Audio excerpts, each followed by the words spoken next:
एक बहुत ही बड़ा पावरफुल वर्ड है, उसका नाम है कंट्रोल।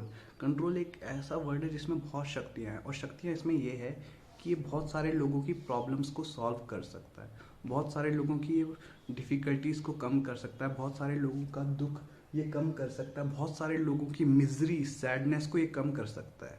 और ये कैसे कम करता है ये मैं आपको आगे बताऊंगा, पर उससे पहले आप स्टोइक फिलॉसफी के बारे में जानिए। तो स्टोइक फिलॉसफी का ओरिजिन दोस्तों 300 बीसी में होता है, मतलब आज से 2500 साल पहले, और फाउंडर इसके थे जैनो।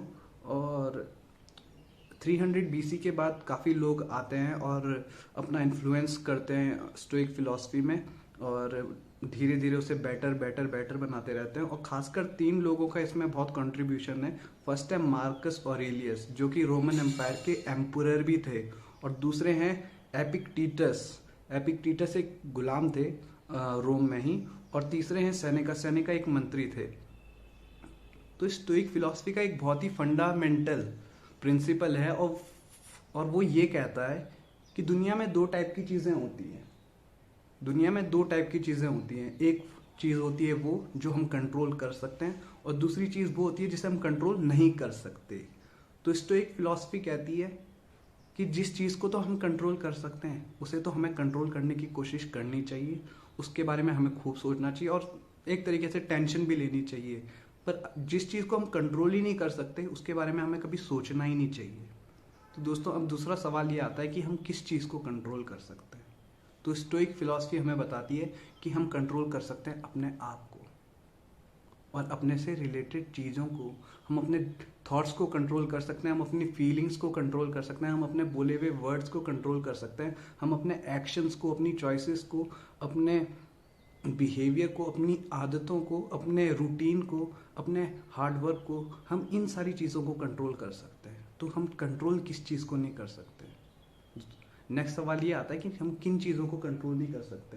तो दोस्तों हम जो इन चीज़ों को कंट्रोल नहीं कर सकते हैं वो है हमारे आउटसाइड की चीज़ें, हमारे आसपास का इन्वायरमेंट, हमारे पड़ोसी, हमारे रिश्तेदार, हमारी फैमिली, हमारे फ्रेंड्स। हम इन सबको कंट्रोल नहीं कर सकते। हमें लगता है कि हम इन्हें कंट्रोल कर सकते हैं, पर नहीं कर सकते।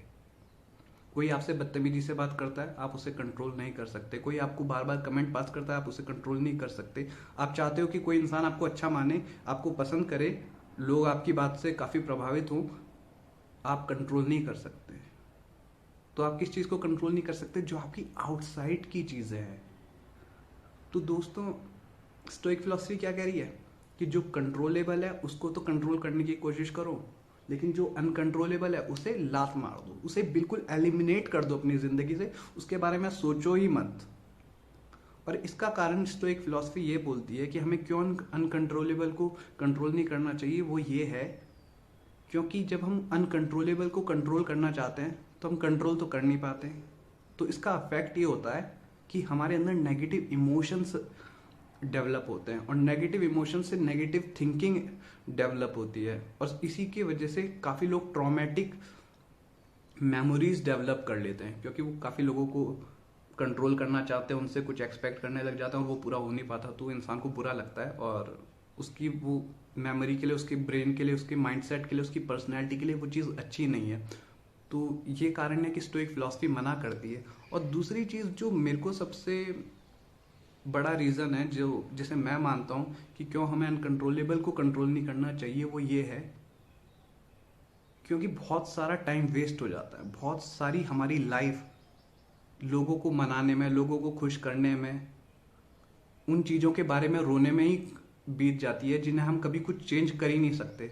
हम बस ख्वाहिशें ही रखते रह जाते हैं, ख्वाहिशें ही रखते रह जाते हैं, काश ये ऐसे होती, काश मैं ऐसे कर पाता, काश मैं ऐसे कर पाता, पर कभी वो हो ही नहीं पाता।